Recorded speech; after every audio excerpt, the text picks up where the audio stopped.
They told me never to meet a foxwoman's eyes.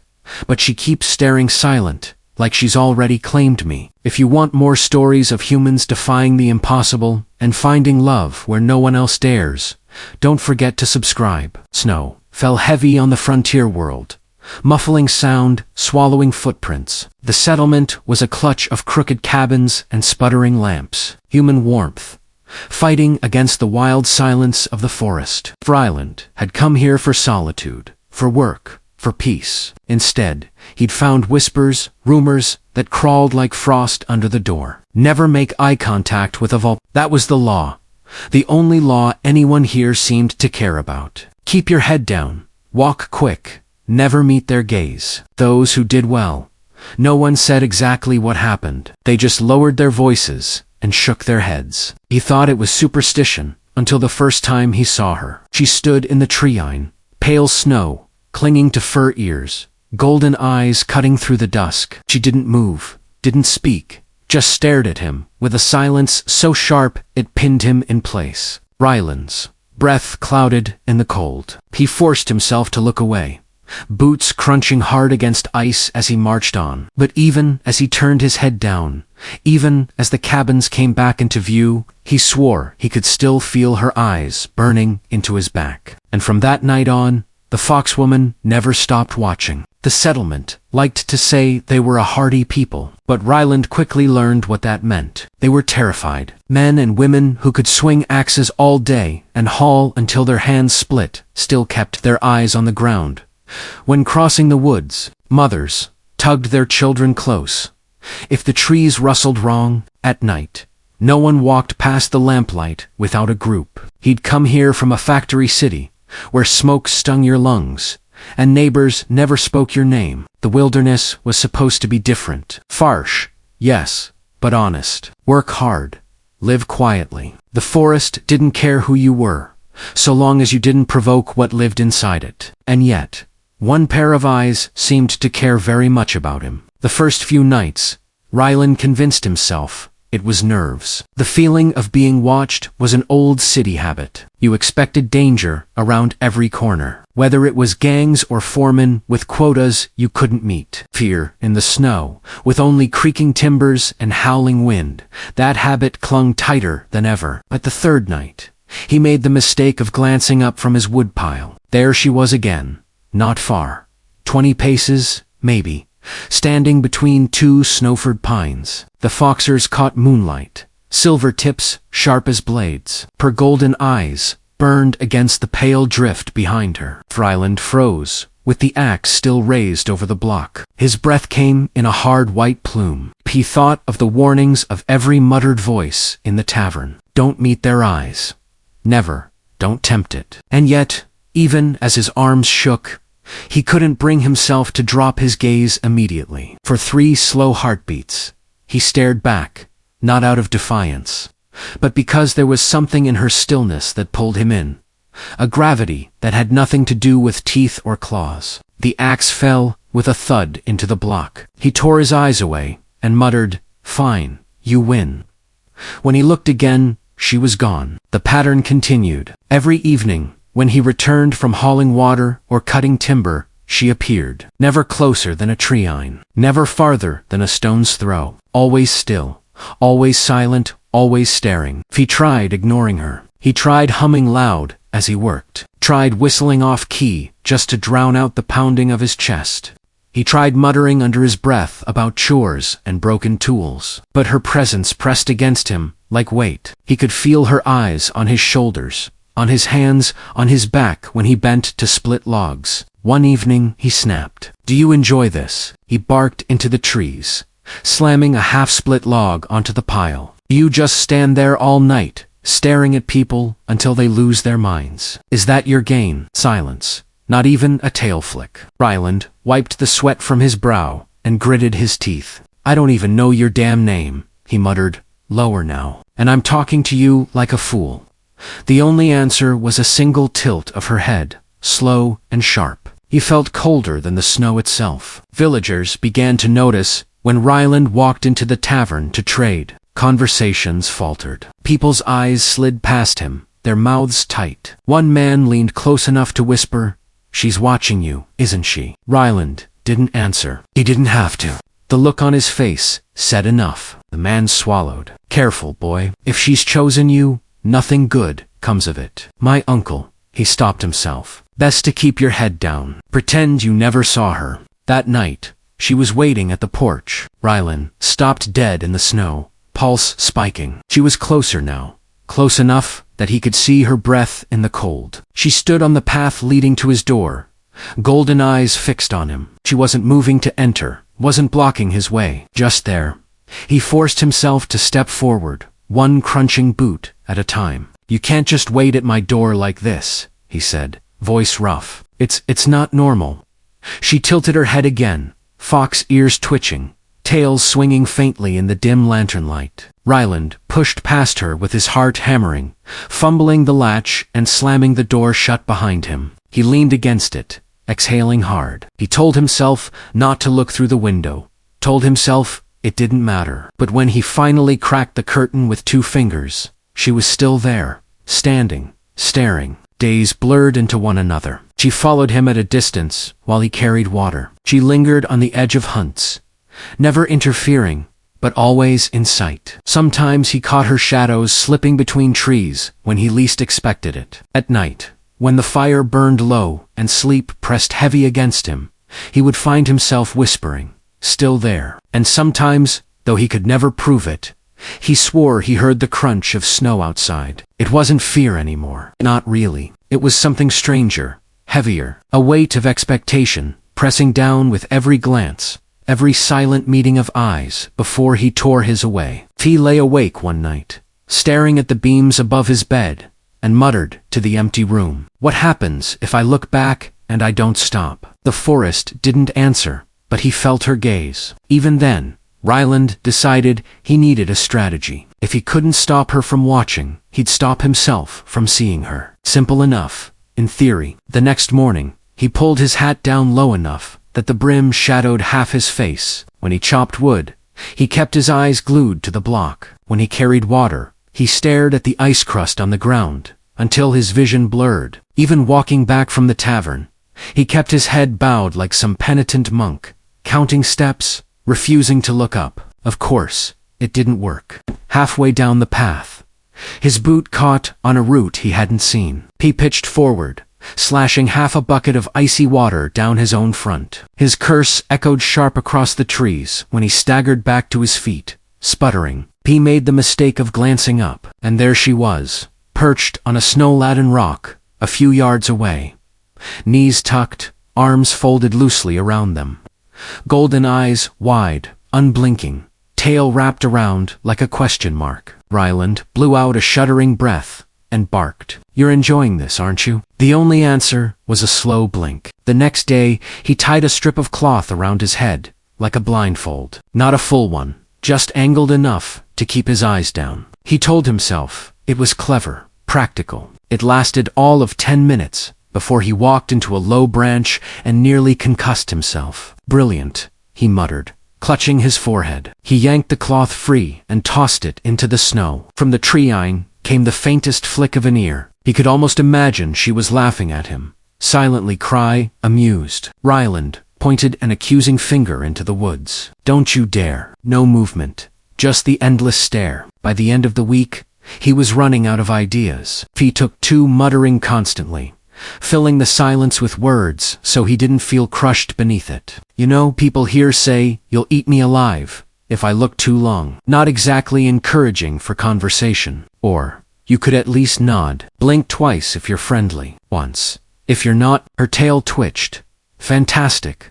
That clears everything right up." And yet the fear was thinning. At first, every time he glimpsed those gold eyes, his stomach lurched and his throat locked tight. Now, it was different. The nerve still came, sure, but tangled with something else, something warmer. He found himself scanning the treine, not to avoid her, but to see if she was there. When she wasn't, the absence dug sharper than her stare ever had. He realized, with no small amount of horror, that he'd grown used to her. One evening, while splitting wood, he caught himself speaking as though she were a neighbor, leaning on a fence. "Snow's coming heavy tonight. Hope you've got a roof out there." He glanced up, then quickly away again. Not that it's any of my business. You seem fine at standing very still. Silence, a fox ear flicked. He sighed. You know this is ridiculous. I'm talking to you, like a fool. When he risked a glance, she had shifted positions. Not gone. Never gone, but closer. Only a dozen paces away now. Standing tall, tail swinging slowly, side to side. Her head tilted, just slightly. Not like a predator, considering prey, but like someone listening to every word. Ryland's chest tightened. He swallowed and looked back to the woodpile, fingers fumbling clumsily over the axe handle. The settlement noticed too. Don't go outside after dark, an older woman warned him in the fogging in the air. It wasn't much. It wasn't a word or a gesture he could name, but it was something, a response. He laughed, half nervous, half giddy.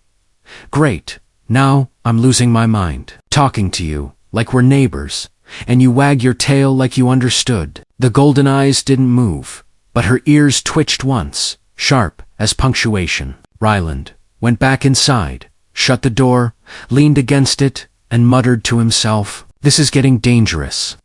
But he wasn't sure anymore if he meant her, or how he felt when she wasn't there. It wasn't just the woods anymore. At first, she lingered at the treine, content to haunt the edge of his vision, like a ghost carved out of shadow and snow. But then she drew closer, always inch by inch, never abrupt, as though testing how much he'd allow. One afternoon, he returned from hauling water to find her sitting by the woodpile, balanced on the chopping stump as though it were a throne. She didn't move when he stopped in his tracks, didn't look away when his breath caught. She only waited, tail curling slowly over the snow. Ryland's heart pounded. That's my chopping block, he said, voice a little hoarse. You can't just sit there. No answer, of course. Only those golden eyes, following him with patient intensity. He forced himself past her, set the buckets down by the door, and busied himself, stacking logs. The whole time he worked, her gaze pressed against his back like a hand between his shoulders. When he turned again, she had hopped down, silent, graceful, and was crouched a few feet away, fingertips brushing the split wood, as though curious. Ryland rubbed the bridge of his nose. You're going to drive me insane. Her ear flicked once, and he could have sworn the corner of her mouth tugged upward. From that day on, she began shadowing him openly. When he hiked to check his traps, she trailed at a distance, never hiding. When he carried buckets, she walked parallel, her steps soundless over snow. When he mended tools by the cabin, she perched nearby, head tilted, eyes never leaving his hands. The strangest part was how natural it became. At first, Ryland tried to chase her off, chewing with his hands, muttering, go on back to your forest. But she never budged. After a while, he stopped trying. Instead, he found himself narrating his chores, just to fill the silence. This axe, head's loose again. Going to have to wedge it tighter. See that? If I don't, it'll fly off and kill me. The foxwoman tilted her head, ears pricking. Don't look at me like that, he muttered. You'd probably enjoy it. Her tail brushed once against the snow. At night, he grew used to the sound of her. It was nothing loud, just the faint crunch of snow as she shifted outside the cabin, or the occasional tap of claws against the porch boards. He told himself it should be unnerving, knowing she lingered while he slept. But it wasn't. The truth he couldn't admit, even to himself, was that her presence kept the loneliness at bay. Without her, the woods felt too big, too empty. One night, he sat by the fire, staring into the orange glow, and murmured, "You're out there now, aren't you?" From the other side of the door came the faintest scrape of wood. Ryland closed his eyes and laughed under his breath. The villagers grew restless. "You need to end it," one of them said, catching his sleeve outside the tavern. The man's face was pale, lined with worry. "The more you let her near, the worse it'll get. She's binding you already." Ryland shook him off. "She hasn't touched me. She hasn't even spoken." "That's worse," the man hissed. "That means she's waiting. They wait until you're too far gone." And then he stopped himself, eyes darting to the forest. "Just don't let her take you." But the warning slid off him now. The fear was different. Not sharper, duller, blunted by familiarity. She was on his porch again the next evening,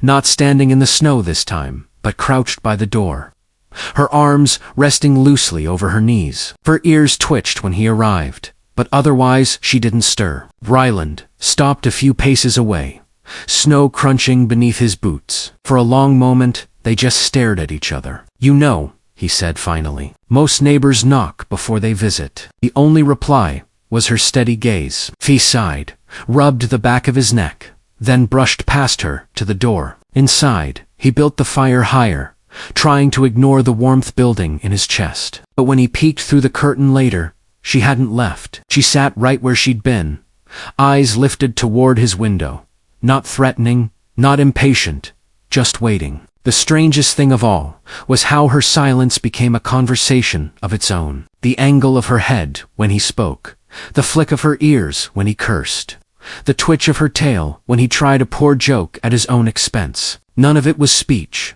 but it was something, a language, made of patience, of presence, and Ryland found himself answering it. One night, he stood at the porch railing, steaming mug in hand. She waited at the edge of the lamplight, golden eyes glinting. He raised his cup toward her. "To you then, whoever you are." Her tail moved once, a slow sweep through the snow, and for the first time, Ryland didn't laugh it off. He only smiled, a quiet, private smile that no one else would ever see. That night, he dreamt of golden eyes, watching him in the dark. Not frightening, not sharp, but steady and unyielding. When he woke, he found himself whispering to the empty room, "What happens if I stop looking away?" And he swore he felt her gaze even then, pressing through the walls like a promise. By the time the thaw began, she was no longer content with the tree line. Ryland would step outside with an axe over his shoulder, and she'd already be waiting by the woodpile,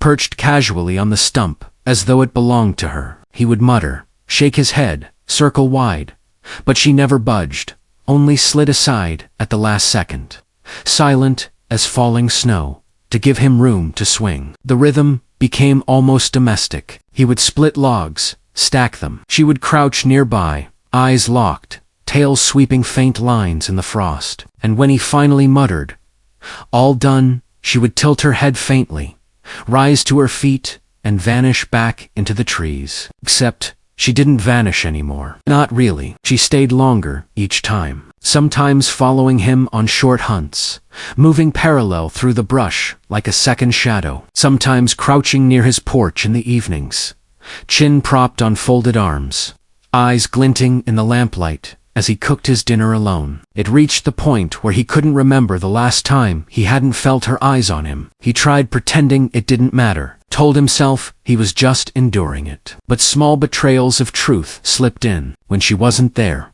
the woods felt emptier than he could stand. Once walking home from the tavern, he realized he was scanning the tree for her shape before he even saw his own porch light. Another time, after tripping and swearing, he caught himself glancing around, as though expecting her ears to flick at his voice. Worst of all, he caught himself talking to her like she was already inside the room. "Can't believe I'm out here in this cold again," he grumbled one evening, shoulders hunched under a heavy coat. "You don't care, do you? You've got fur. You just sit there, like you own the place."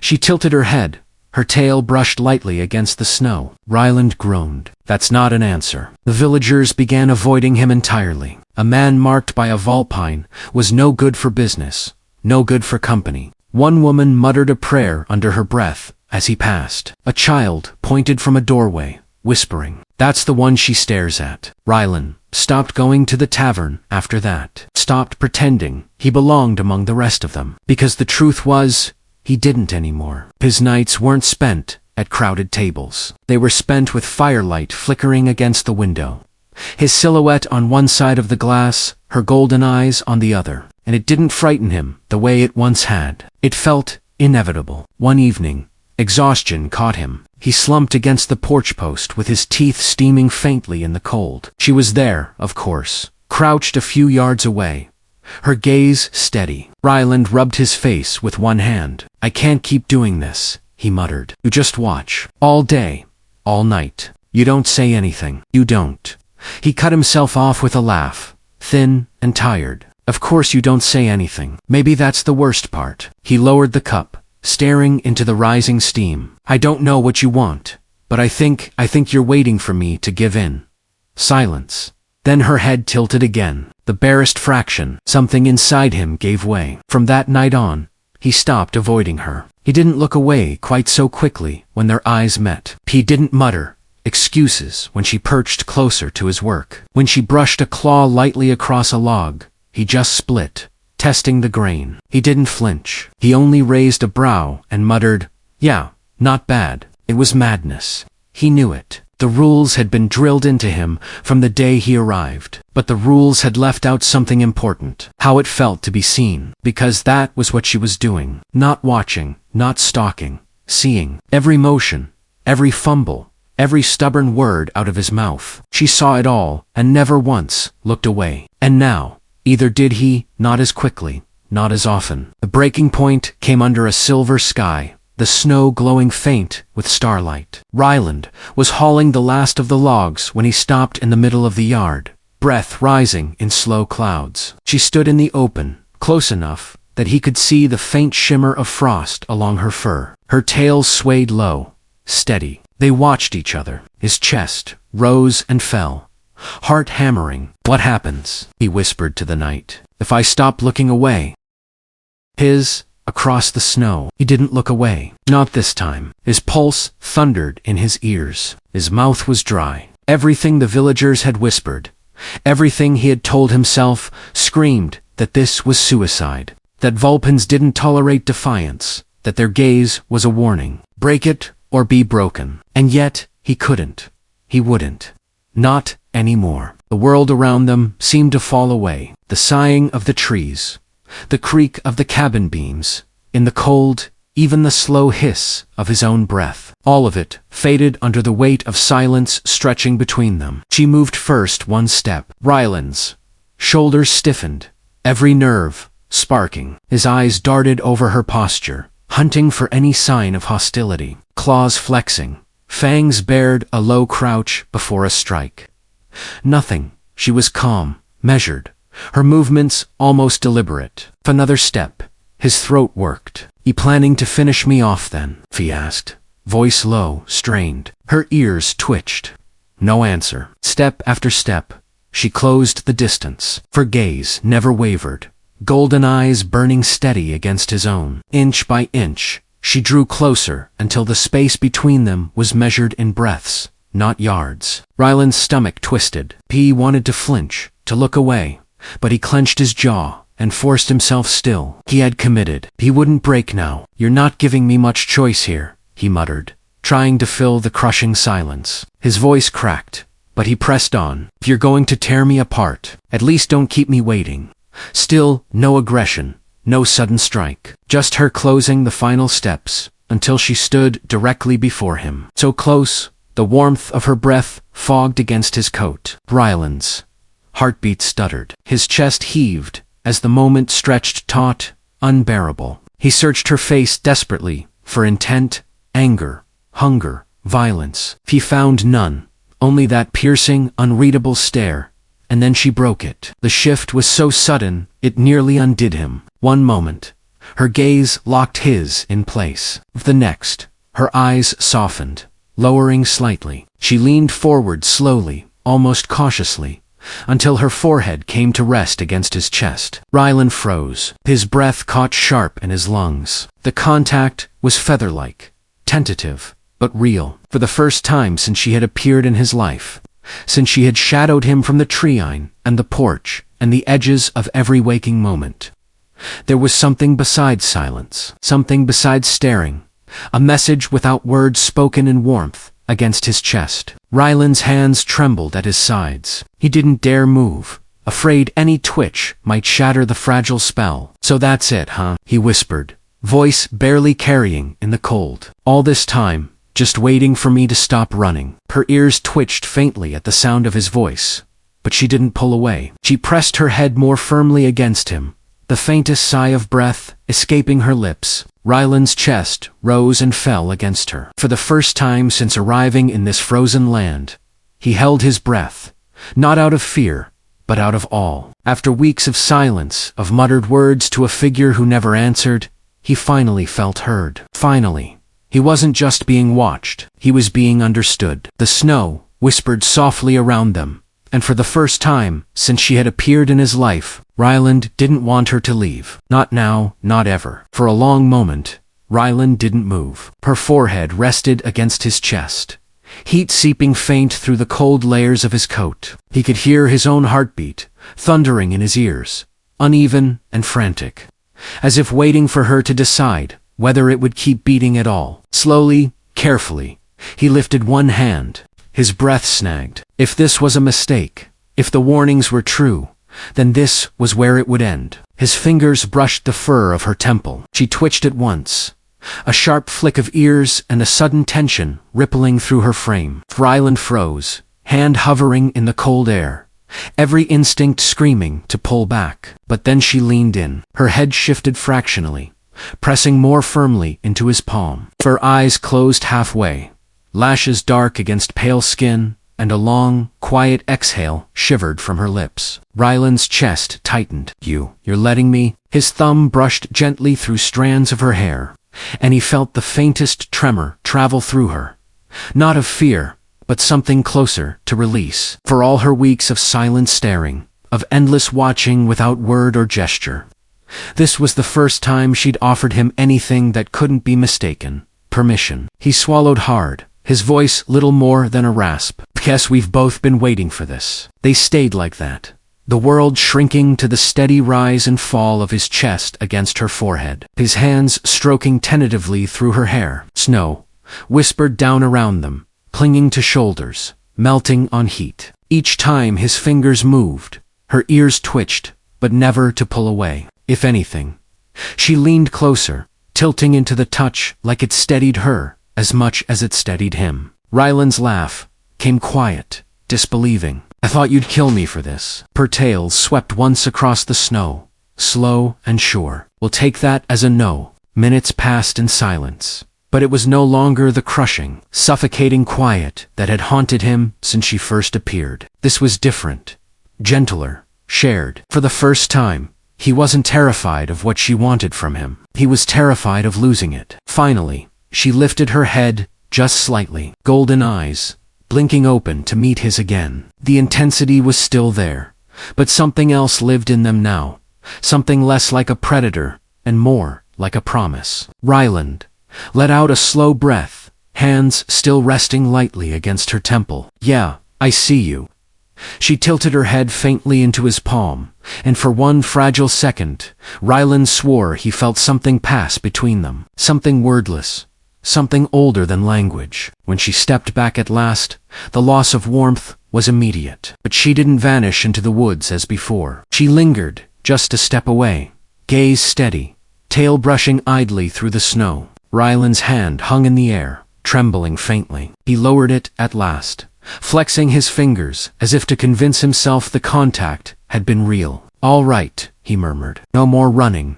Then not from you. Her ears flicked, and though she made no sound, he understood the answer all the same. At night, when he lit the fire and sat alone inside, he caught himself glancing at the door more than once, expecting her, wanting her. And when he finally cracked the curtain, she was there, curled on the porch, her back against the wall, tail wrapped loosely around her legs, watching the snow, waiting. Ryland pressed his palm flat against the cold glass, heart pounding. You really aren't leaving, are you? She didn't even turn, but somehow he knew. No, she wasn't.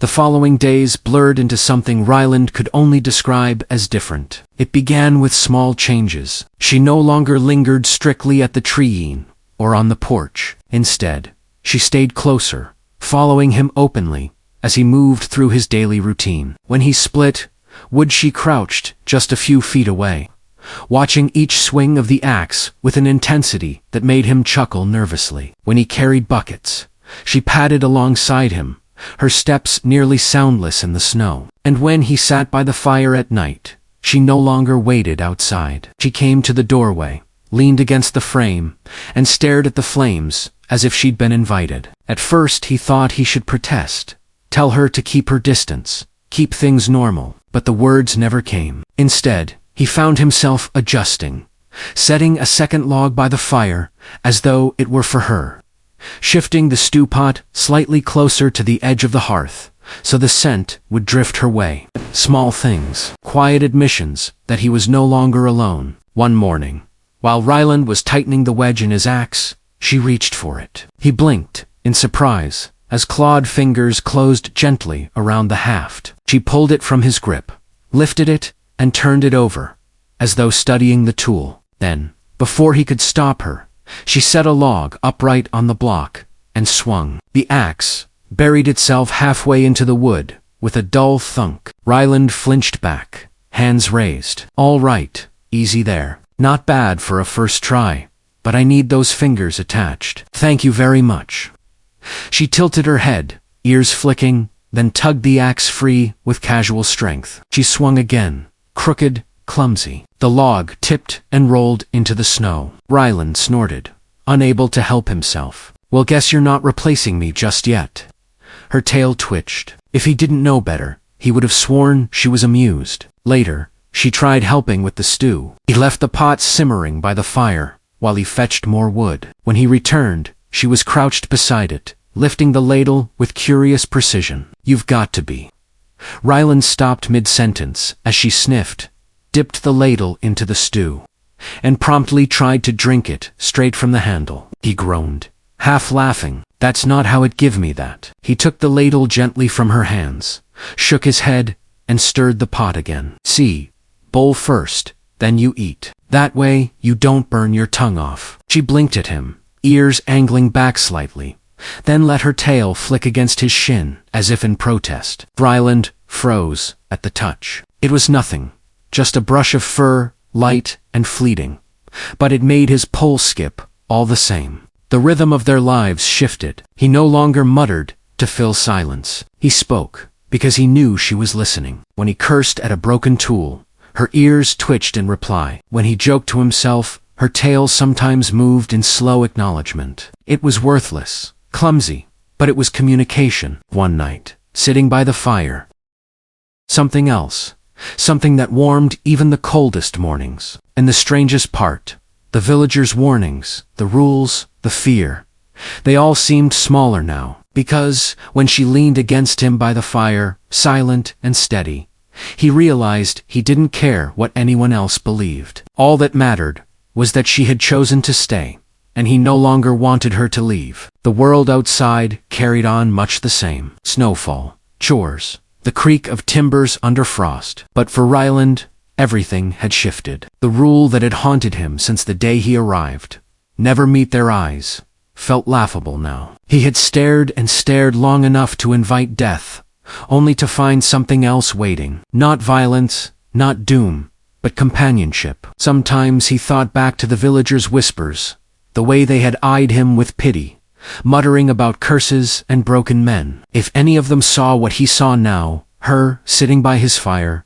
tail curled neatly around her legs, eyes following his every movement with something steady and calm, they wouldn't call it a curse. They'd call it something they'd never been brave enough to reach for. Still, Ryland kept it to himself. When he went to trade, he kept his eyes low, his answers short. If people wondered why he came less often, or why his shoulders seemed lighter than before, he didn't explain. Let them think what they liked. Some truths were too fragile to hand over to gossip. And besides, he didn't need their understanding. If he had hers, nights became the clearest proof. He had grown used to solitude by the fire, letting the flames fill the silence. But now, she was there, always there, sometimes crouched by the hearth, golden eyes reflecting the glow, sometimes resting against the doorframe, silent as a shadow, but steady as stone. At first, Ryland had been he fumbled, shifted too much, tripped over his words when he muttered aloud. But eventually, the comfort set in. He no longer worried about how he looked, what he said, or if he filled the air enough. For presence was its own language. A tilt of her head when he spoke too quickly. A flick of ears when he cursed. The soft brush of her tail against his leg when he laughed too hard. All unspoken, yet louder than any conversation he'd ever had in his life. And the truth was simple. He had come to crave it. One evening, after a long day of hauling timber, Ryland collapsed into his chair by the fire, too tired to even fetch a cup of tea. She followed him in, crouching beside the hearth, eyes half-lidded, but fixed on him all the same. He stared at her for a long time. "You know," he said at last. "Voice, I thought this place would swallow me whole. Just another set of trees. Another set of empty nights. But then you," he trailed off, rubbed a hand across his face. "You ruined my peace, and now I'm glad for it." She didn't move, didn't blink, only let hers lower faintly, tails sweeping once across the floorboards. Ryland's lips twitched into a tired smile. "I don't know what this is. I don't know what you're asking of me, but I think I'm fine with it." Her gaze softened, then fractionally, and in the flicker of firelight, it was enough. Winter bled into spring. The snow began to melt, streams carving their way through the earth. Work grew easier. Days grew longer, and still she stayed. She followed him into the thawing woods, watched him mend fences, crouched near when he planted his first seeds in the cold soil. She was no longer just a presence haunting the edge of his vision. She was part of his days, his nights, his life. Sometimes she even startled him into laughter, like the morning he caught her sitting stiffly with his hat pulled crooked over one ear, golden eyes unblinking as though daring him to comment. For the evening, she tried to mimic his posture at the table, back straight, hands clasped, only to topple when her tail swayed too hard against the chair. Every time, Ryland laughed until his chest hurt, and every time her ears flicked with what he swore was pride. But the strongest moments weren't the funny ones. They were the quiet ones, like the time he woke in the middle of the night to find her curled by the fire, her gaze still fixed on him through the dim for when he carried in a heavy load of wood, and she brushed her tail faintly against his arm, just enough to steady him. Or the day he stopped mid-task, met her golden eyes, and realized, without fear or hesitation, he no longer wanted to look away. Ryland sat on the porch one evening, watching the sun melt over the trees. She sat beside him, close enough that her shoulder brushed his. Neither spoke, either moved. The world around them shifted, shadows stretching long, and still her gaze stayed fixed, steady, and patient. Ryland exhaled softly, a smile tugging his lips. "I guess I was wrong about you, about all of this. Everyone said looking back would be the end of me. But maybe—" He turned his head toward her, meeting her eyes without flinching. "Maybe it was just the beginning." For a moment, her ears twitched, her gaze softened, and her tail flicked once across the wooden porch. And in that simple gesture, he heard an answer louder than any word. The change was almost imperceptible at first, a shift in her posture, a new rhythm to her movements. One day, while Ryland was mending the fence behind the cabin, she joined him, not just to watch, but to help. Clumsy help. Admittedly, she picked up a hammer in both hands, stared at it like a foreign object, then tapped the post once, with the wrong end. The sound was so pitifully dull that Ryland doubled over laughing, bracing himself against the wood. "You're hopeless," he wheezed, "but thanks for trying." She flicked her ears at him, unimpressed, then crouched low and held the post steady instead. Together, slowly, awkwardly, they got the work done. And though her methods made no sense, though she nearly toppled half the fence in her enthusiasm, Ryland couldn't remember enjoying a day's labor more. That night, he left the door unlatched. Maybe on purpose, maybe not. But when he laid down, the fire's glow soft against the walls. He wasn't surprised to hear the faint scrape of the door opening. Footsteps, light as falling snow. She didn't go to the hearth this time. She crossed straight to the bed. Ryland stirred when the mattress dipped beside him. Half asleep, he blinked and found her there, curled up small, as much as her tall frame allowed, golden eyes watching him through the dim. For the first time, she looked away first, a faint flush coloring her cheeks as if caught doing something forbidden. Ryland smiled, soft and sleepy. His hand rose almost without thought, finding her shoulder, sliding gently until it rested at the small of her back. He pulled her closer. She stiffened for a heartbeat, then melted, pressing against him, her forehead tucked beneath his chin. And then he heard it, a sound so quiet it almost blended with the fire's crackle. A low, steady purr, rumbling through her chest, vibrating against his ribs. Ryland closed his eyes, holding her a little tighter. The sound filled the silence better than any word could have. It was trust. It was belonging. It was an answer. For all the warnings, all the fear, all the nights, he thought her eyes would be the end of him. Here, in the dark, her gaze warm against his, her breath steady, her body curled to his side. He knew the truth. He had made the right choice, and he never wanted to look away again. Thanks for listening. If this story moved you, there are many more waiting. So subscribe and join us for the next one.